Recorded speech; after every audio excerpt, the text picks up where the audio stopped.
Inilah kisah Kenshin dan Kaori, kisah pemuda kaya yang menyamar jadi cleaning service versi Kaori TV, episode 694. Paijo yang buang angin tak sengaja, pakai mengeluarkan bunyi dan baunya tak enak, membuat semua pegawai kelas 1 di situ langsung marah dibuatnya, termasuk Pak Johan, bos perusahaan.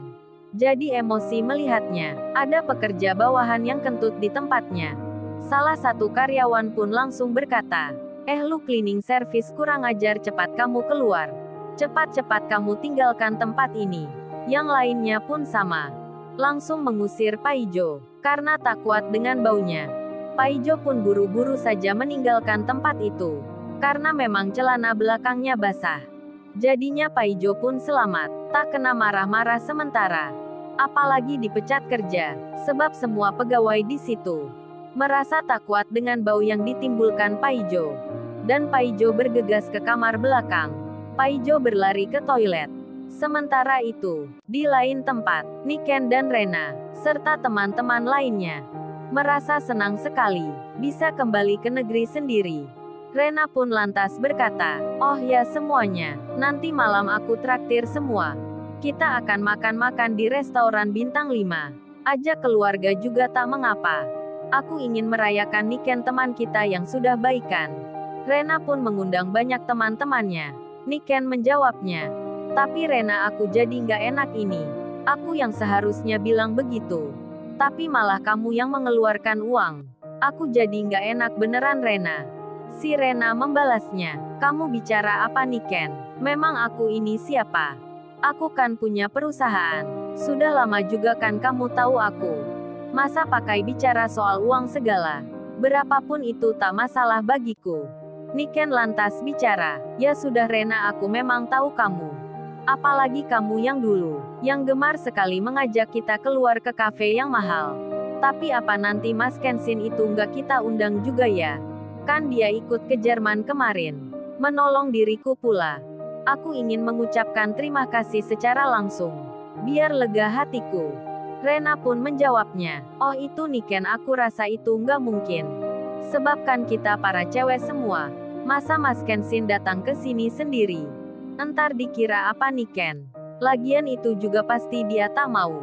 Rena tertawa pelan. Niken membalasnya, oh iya juga Rena, benar katamu. Terus gimana ya caranya? Aku ingin berterima kasih itu. Si Rena menjawabnya, ya nanti aja Niken, aku pikirkan. Lain Niken dan Rena, Sabria dan mamanya pun sama. Di rumah mereka saling bicara. Mamanya itu berkata, oh ya Sabria, maafkan mama dan ayahmu ya. Hampir saja memaksa kamu untuk menikah dengan pria yang pura-pura baik dan pintar sandiwara. Mama dan ayahmu sudah tertipu. Kalau tak ada Mas Kenshin yang memberitahu, Mama nggak bisa bayangkan gimana nanti ke depannya. Terlebih orang tuanya itu juga berbohong. Tega sekali sama calon menantunya. Yang sedang di rumah sakit malah tak dilihat, tak dijenguk ataupun ditemani untuk diberi semangat. Katanya Mas Kenshin orang lain malah yang menolongnya. Pak Freddy pun berkata juga, iya mama ayah juga menyesal tadi. Karena sudah merendahkan seorang pelayan restoran. Andai itu bukan tuan muda yang menyadarkan, mungkin ayah ini sudah jadi orang yang sombong. Secara tak langsung memandang rendah pekerja bawahan. Padahal ayah tak pernah melakukan. Apa karena duduk bersama ayahnya Arnold itu? Kita jadi terbawa suasana. Benar kata pepatah, sikap kita ditentukan oleh siapa kita bergaul. Kalau kita dekat penjahat, sedikit banyak kita terbawa jadi orang tak baik. Kalau dekat dengan penjual minyak wangi, tak mungkin kita berbau tak enak. Pasti kita wangi pula. Sama dekat dengan tuan muda yang baik dan sederhana, kita menjadi tenang rasanya. Ayah malu juga. Ternyata yang menolong Mbak Niken calonnya Arnold itu adalah bos besar juga. Ayahnya tuan muda yang memberi pesawat perusahaan serta semua keperluan untuk biaya pengobatan di luar negeri. Bos besar meski sudah kaya raya, tak segan datang untuk melihat pegawai yang biasa. Bahkan langsung menolongnya. Ayah hormat sekali dengan bos besar itu. Oh ya Sabria dan mama. Sampai-sampai ayah tadi berpikir, tuan muda yang melarang Sabria dijodohkan dengan Arnold Karena Tuan Muda suka kamu Sabria, Tuan Muda akan menjadikanmu istri kedua. Ayah pun langsung suka, langsung setuju pula. Mamanya Sabria pun ikut bicara juga. Iya, ayah mama juga berpikir begitu. Bahkan mama tak mengapa kalau Sabria jadi istri muda. Lagian Mas Kenshin itu baik orangnya. Pasti sayang sama Sabria. Pak Freddy dan istrinya berkata hal yang sama. Mendengar hal itu, Sabria menjadi merah mukanya. Bukan marah ataupun tak suka.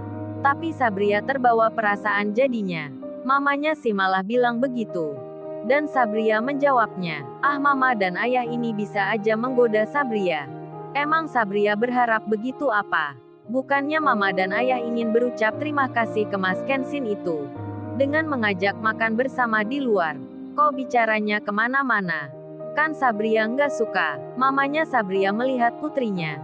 Jadi tahu maksudnya. Sedang Iwan yang bekerja kini. Iwan kepikiran dengan Paijo teman desanya. Sebab Paijo tak sempat diwawancara olehnya. Karena ikut Kenshin ke Jerman. Iwan pun bertanya-tanya dalam hatinya. Apa Paijo baik-baik saja? Ikut pelatihan di mana sekarang? Iwan pun merasa khawatir. Karena tak bisa menelpon temannya. Kenshin sendiri pun sama. Di meja kerjanya Kaori, Kenshin melihat penerimaan cleaning service yang sudah banyak diterima. Kaori pun bicara, cari apa sih say kamu?